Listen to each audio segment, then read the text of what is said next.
Биокамин сделан из старого аквариума. Заправляется обычным этиловым спиртом.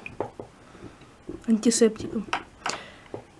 Антисепталин.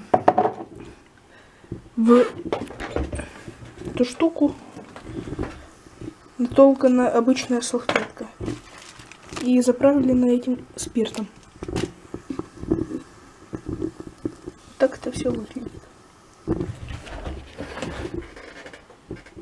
Время горения не засекал, потому что сделал его только что. Коробочка, горелка сделана из вот такой штуки от Монпансье. Это мелкие конфетки. Можно найти, где продают конфеты.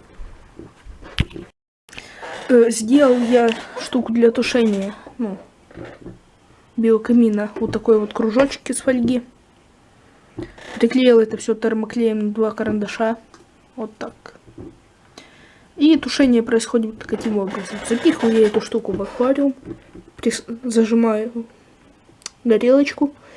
И под воздействием угарных газов, которые там создаются, и доступа кислорода, оно тушится.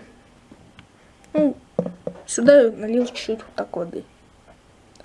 Чтобы, если вернулось, мокрые камни на эту штуку навалились и затухло.